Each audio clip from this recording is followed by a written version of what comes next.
So hello guys, welcome to this video. In this video we are going to see the difference between while loop and do while loop. Okay. So guys, basically in this video we are going to see the difference between while loop and do while loop. Okay. What we see, the difference between while loop and do while loop. But before telling you the difference between while loop and do while loop, let me tell you one thing. All the kind of loop, whether it's while loop, do while loop, and for loop, their function is same. Like they all perform repetitive tasks continuously till the condition, till it meets its condition. Okay. But when we talk about while and do while loop, there's a difference. Let me tell you in this video. So guys, मैंने एक code लिख दिया basically. I have written a code to explain you the difference between while loop and do while loop. Okay. So before telling you the difference between while loop and do while loop, let me tell you the one thing. See this code. Okay. तो basically while loop में क्या होता है ना, while loop में अगर हमारा condition true हुआ तभी वो कोड रन करेगा, लूप के अंदर का कोड रन करेगा। अगर हमारा कंडीशन, जैसे कि ये मैंने वाइल लूप दे दिया, इसमें कंडीशन दे दिया, अगर हमारा ये ट्रू हुआ तभी इसके नीचे का पार्ट रन करेगा, otherwise not. But when we talk about the do while loop, even if there condition is wrong, but still the loop will run. For example let me show you the do while loop. ये देखो, ये the do while. इसका syntax कैसा होता है, first हम लिखते हैं डू, ठीक है, डू के अंदर कुछ टास्क लिखेंगे, देन हम वाइल के अंदर कुछ कंडीशन अप्लाई करते हैं, ठीक है। जैसे कि यहाँ पे लिख दिया while balance is greater than 0, okay. And initialise हम दोनों में पहले करते हैं, वाइल लूप से पहले इनिशियलाइज करते हैं, मतलब ठीक है। इसमें भी देखो लूप से पहले किया, लूप हमारा यहाँ से स्टार्ट हो रहा है बट हमने लूप से पहले ही इनिशियलाइज कर दिया। सिमिलरली वाइल लूप में भी हम लूप से पहले इनिशियलाइज करते हैं, ये देखो लूप यहाँ पे इनिशियलाइज पहले कर दिया। अब डिफरेंस बताता हूँ क्या है दोनों में। देखो वाइल लूप वर्क कैसे करता है, सबसे पहले मैं ये बताता हूँ। यहाँ पे देखो, एक कोड में हमने क्या किया है, एक इस कोड में ना हमने बेसिकली एक एटीएम का कोड बनाया जिसमें कि ये चेक करेगा कि, इसमें हमने एक एटीएम का प्रोग्राम बनाया जिसमें कि क्या है, इसका मेन मोटिव क्या है, हमारे पे बैलेंस है 1000, ओके। अगर हमारा balance is greater than, if our balance is greater than 0, जो कि ट्रू है, बैलेंस हमारा 0 से ग्रेटर है, तो क्या होगा, तो देखो क्या होगा, तो ये बताएगा योर बैलेंस इज, चलो हम इस कोड को रन कर लेते हैं फिर मैं आपको समझाऊंगा, ठीक है।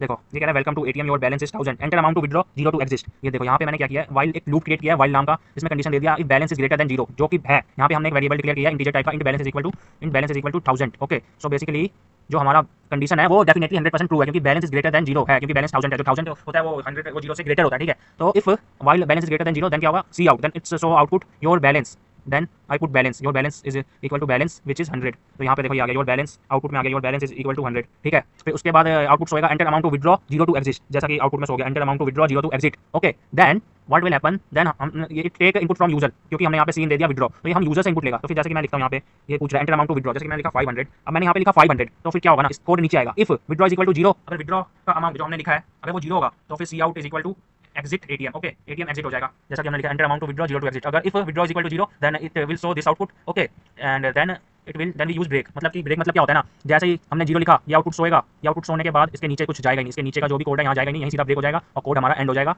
और ये यहाँ पहुँच जाएगा। फिर उसके बाद कोड नहीं, बेसिकली लूप एंड हो जाएगा ब्रेक के कारण, इस ब्रेक के कारण ये लूप वाइल लूप का लूप यहीं तक चलेगा, इसके बाद चलेगा नहीं। उसके बाद ये लूप यहाँ खत्म हो रहा है, यहाँ लूप खत्म हो रहा है, फिर यहाँ पे आ जाएगा, फिर ये सोएगा। तो चलो मैं आपको दिखा देता हूँ। यहाँ पे मैं 500 के बदले ना 0 लिखता हूँ, 0 लिखा तो देखो क्या आया, आउटपुट क्या सोया, एग्जिट एटीएम, एटीएम क्लोज, ये शो हुआ। सी आउट में हमने जो लिखा था एग्जिट एटीएम, ये शो हुआ। फिर उसके बाद यहाँ पे ब्रेक है, तो ब्रेक से क्या होगा, हम लूप के बाहर फेंका जाएंगे, यहाँ से सीधा यहाँ से हम आ जाएंगे यहाँ, ये लूप खत्म हो रहा है क्योंकि यहाँ, तो यहाँ जाएंगे तो ये आउटपुट सोएगा, ठीक है। ATM close, your final balance is balance which is balance is equal to what 1000, तो यहाँ पे सो रहा है क्या 1000, ठीक है। अगर ठीक है, अब देखो नेक्स्ट कंडीशन क्या है हमारा, next condition else if withdraw is less than balance, अगर विड्रॉ बैलेंस से कम हो, sorry withdraw is greater than, it's not less than, if withdraw is greater than balance then this output will show. चलो मैं, हमारा बैलेंस कितना 1000 है ना, मैं डालता हूँ 5000 यहाँ पे, 5 इतना अमाउंट डालता हूँ, ठीक है। जैसे ही मैं ये एंटर करूँगा ना तो क्या होगा, तो यहाँ पे ये शो होगा सी आउट नॉट इनफ बैलेंस, ठीक है। और हमने क्या लूप के अंदर डाला है इसको, तो लूप का काम क्या होता है, किसी भी टास्क को रिपीट करते रहना जब तक कंडीशन ट्रू नहीं होता, ठीक है। ये तो हमने विड्रॉ का अमाउंट डाला है बट बैलेंस तो अभी भी हमारा 1000 ग्रेटर देन 0 है ना, तो फिर दोबारा से यहाँ पे एंड हो जाएगा, फिर यहाँ जाएगा ही नहीं, फिर उसके बाद दोबारा से यहाँ से स्टार्ट हो जाएगा, ये सब चलते रहेगा। तो देखो अब हमने प्रेस किया, क्या है not enough balance, your balance is 1000, जैसा कि यहाँ पे हमने लिखा है, दोबारा से यहाँ गया balance is 1000, then C out enter amount to withdraw 0 to exit. अगर हमें अमाउंट विड्रॉ करना है तो अमाउंट डालो और वरना 0 डाल देंगे तो यहाँ से सीधा एग्जिट हो जाएगा, ठीक है। अब देखो दो कंडीशन बता दी मैंने, if withdraw is equal to 0, ये 0 डालेंगे तो ये हुआ, और विड्रॉ की अगर हमने वैल्यू बैलेंस से ज़्यादा डाल दी तो ये हुआ। अब हम डालते हैं ये दो केस नहीं होगा तो क्या होगा, अगर ये केस फॉल्स हो गया, ये भी केस फॉल्स हो गया, तो तीसरा केस क्या होगा, इसका मतलब होगा कि जब भी हमारा withdraw is less than balance होगा ना तो क्या होगा, तो ये होगा। देखो balance minus equal to withdraw, balance minus equal to withdraw का मतलब क्या होता है, बैलेंस माइनस विड्रॉ का मतलब होता है balance is equal to balance minus withdraw, ये इसका मतलब बेसिकली ये कहना चाह रहा है, ठीक है। तो ये होगा, जैसे मैंने बैलेंस डाला 100, तो फिर क्या होगा, 1000 में से 100 को माइनस करेंगे तो 900 बच जाएगा, ठीक है, ठीक है। फिर उसके बाद क्या होगा, ये आउटपुट होगा विड्रॉ सक्सेसफुली, ठीक है। फिर उसके बाद दोबारा यहाँ जाएंगे हम, योर बैलेंस अपडेट हो जाएगा, यहाँ पे बैलेंस बेसिकली अपडेट हो जाएगा, ठीक है। चलो मैं शो करता हूँ आपको आउटपुट, मैं डालता हूँ 500, जैसे मैंने 500 डाला, ये लिखा है विड्रॉ सक्सेसफुली, जैसा कि हमने आउटपुट दिया विड्रॉ सक्सेसफुली। और योर बैलेंस, यहाँ पे बैलेंस आप कितना बचा, यहाँ पे हमने एक ये फॉर्मूला लगाया था ना, balance is equal to balance minus withdraw, तो फिर बैलेंस अमाउंट था हमारा 1000 में से 500 माइनस हो गया तो 500 बचा, ठीक है। अभी दोबारा से वही लूप चल रहा है हमारा, एंटर अमाउंट टू विड्रॉ। अब हम दोबारा डालेंगे, मान लो मैंने दोबारा डाला 400, फिर वही लूप परफॉर्म हुआ, फिर बता रहा है balance is 100 enter amount to withdraw. अब मैं डालता हूँ 100, अगर मैं 100 डालूंगा तो हम पे अभी हमारा करंट बैलेंस है 100, अगर मैंने 100 डाला तो कुछ बचेगा नहीं ना, 0 हो जाएगा, तो कंडीशन फॉल्स हो जाएगी, तो लूप से बाहर आ जाएंगे हम। देखो बस यहाँ कंडीशन फॉल्स, तो क्या आया विड्रॉ सक्सेसफुली, और लूप के बाहर फेंक दिया क्योंकि बैलेंस इज इक्वल टू 0 आ गया, which balance is not greater than 0 ना, क्योंकि बैलेंस हमारा जीरो हो गया, इसलिए balance not equal to zero, इसलिए ये लूप के बाहर आ गया, बस खत्म, बस यही था हमारा। यहाँ पे हमारा कंडीशन क्या था, ट्रू था। अब हम क्या करते हैं, हम कंडीशन को फॉल्स कर देते हैं। देखो जब कंडीशन ट्रू था तो हमने एक चीज नोटिस किया होगा, जब वाइल लूप में हमने कंडीशन ट्रू डाला तो उसके अंदर का सारा चीज चला, ठीक है। अब हम यहाँ पे मान लो कंडीशन ही फॉल्स कर देते हैं। यहाँ पे हमने कंडीशन क्या दिया, balance is greater than zero, जो कि है एक्चुअली है, हमने दिया balance is equal to 1000, 1000 is always greater than zero. अब हम कंडीशन दे देते हैं फॉल्स, अब हम डाल देते हैं balance is less than zero. क्या बैलेंस हमारा लेस देन जीरो है, बैलेंस क्या हमारा 1000 है, तो ये तो गलत हो जाएगा ना, ये कंडीशन फॉल्स हो जाएगा ना। तो देखो अब मैं कोड रन करूंगा तो क्या होगा, जैसे ही मेरा कंडीशन फॉल्स हुआ तो जो लूप के अंदर जो भी चीज लिखा है ना, ये जितना भी चीज है, देखो ये एग्जीक्यूट ही नहीं हुआ, सीधा लूप के बाहर आ गया और ये आउटपुट शो हुआ, एटीएम क्लोज और फाइनल बैलेंस इज 1000, सीधा ये शो हुआ आउटपुट में, देखो सीधा ये शो हुआ, ठीक है। तो बेसिकली क्या क्या कहना चाहता हूं मैं, अगर वाइल में कंडीशन ट्रू होता है तो वाइल के अंदर में जो भी लिखेंगे कोड रन करेगा, अदरवाइज वो रन ही नहीं करेगा, सीधा लूप के बाहर फेंका जाएगा और बाहर का चीज शो करेगा, ठीक है, जैसे कि ये शो किया। बट डू वाइल में क्या होता है ना, चलो अब मैं डू वाइल समझाता हूं आपको। अब मैं इसको कर देता हूं कमेंट आउट, इसको कर देते हैं कमेंट, इसको कर देते हैं कमेंट आउट। तो गाइस ऊपर मैंने आपको समझाया वाइल लूप, अब हम समझते हैं डू वाइल लूप। ऊपर वाला जो कोड था वो था हमारा वाइल लूप का, अब हम देखते हैं डू वाइल लूप, ठीक है।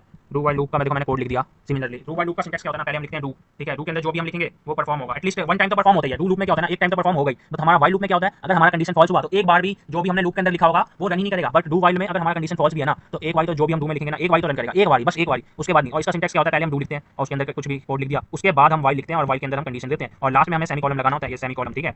तो चलो अब हम इसका एग्जांपल देख लेते हैं। देखो हमने कंडीशन क्या दिया, while balance is greater than zero, जो कि है, ठीक है। अब रन करते हैं हम, तो क्या आया, enter amount to withdraw zero to register, मैं डालता हूँ 500, तो देखो ये रन कर रहा है, सेम उसी की तरह रन कर रहा है। लेकिन हमने मान लो मैं कंडीशन ही फॉल्स कर देता हूँ, अब मैं कंडीशन फॉल्स कर देता हूँ, ठीक है। मान लो मैंने कर दिया balance is smaller than zero, in this case what will happen, let's see. देखो देखो गाइस यहाँ पे कंडीशन फॉल्स है, कंडीशन फॉल्स है, बट स्टिल ये रन कर रहा है, your balance is equal to 1000, enter amount to withdraw, ये देखो सी आउट में मैंने दिया था your balance enter amount to withdraw, बल्कि कंडीशन फॉल्स है but still it's run, loop के अंदर का चीज रन कर रहा है। ये कितने बार रन करेगा, सिर्फ एक ही बार रन करेगा, उसके बाद नहीं करेगा। देखो मैं डालता हूँ यहाँ पे 500, ये देखो विड्रॉ सक्सेसफुली, ठीक है, ATM close, final balance is 500, उसके बाद प्रोग्राम रन ही नहीं किया, ठीक है। ये कहाँ पे आया, मैंने 500 डाला तो इस कंडीशन में आया ना, इस कंडीशन में आया, तो क्या हुआ, 500 डाला तो इसने बता दिया विड्रॉ सक्सेसफुली, एटीएम क्लोज्ड, फिर यहाँ पे आ गया ATM closed, your final balance is 500, ये दोबारा यहाँ नहीं किया, एक ही बार रन किया। दोबारा क्यों नहीं किया, क्योंकि कंडीशन फॉल्स है, बट स्टिल एक बार तो रन किया ना डू वाइल में, बट वाइल में तो ये रन ही नहीं कर रहा था। अब देखो मैं वाइल का दिखा देता हूँ वाइल फिर से। अब ये देखो वाइल में गाइस, अब ये देखो वाइल में मैंने कंडीशन क्या डाला, balance is smaller than zero, जो कि है नहीं, बैलेंस की वैल्यू है 1000, तो यहाँ पे कंडीशन फॉल्स है ना, तो यहाँ कंडीशन फॉल्स है, तो देखो मैं यहाँ पे कोड रन करूँगा तो क्या होगा ना, जो वाइल के अंदर जितना भी कोड लिखा है, जितना भी, ये सब रन ही नहीं होगा, ये सीधा लूप के बाहर आ जाएगा, लूप यहाँ पे एंड हो रहा है, ठीक है। ये हमारा कंडीशन फॉल्स है तो सीधा लूप के बाहर आ जाएगा और ये प्रिंट होगा, cout is equal to your ATM close और final balance is equal to balance which is 1000, ठीक है। ये देखो कंडीशन फॉल्स है, यहाँ पे मैं रन करता हूँ, क्या हुआ, वेलकम टू एटीएम क्लोज और फाइनल बैलेंस इज 1000, ये प्रिंट हुआ जो कि लूप के बाहर है, और लूप के अंदर का कुछ प्रिंट ही नहीं हुआ, कुछ भी प्रिंट नहीं हुआ लूप के अंदर का, क्यों, क्योंकि हमारा कंडीशन ही सही नहीं है। देख लो सीधा लूप के बाहर का प्रिंट हो रहा है, ये प्रिंट हो रहा है, ठीक है, दूसरा ये प्रिंट हो रहा है, बट वाइल लूप में ये सब प्रिंट हो रहा था, एक बार तो प्रिंट हो ही रहा था, एक बार कोड रन कर ही रहा था, डू वाइल लूप के अंदर का चीज एक बार रन कर ही रहा था। तो सिर्फ इन दोनों में डिफरेंस क्या है, वाइल लूप में अगर हमारा कंडीशन फॉल्स होता है तो लूप के अंदर का कोई चीज रन करेगा ही नहीं, सीधा लूप के बाहर फेंका जाएगा, बट डू वाइल लूप में एटलीस्ट वन बार रन करेगा, उसके बाद एंड हो जाएगा, यही डिफरेंस है बेसिकली दोनों में, ठीक है। आई होप आपको समझ आया। आज के लिए इतना ही, बस मिलते हैं अब नेक्स्ट वीडियो में।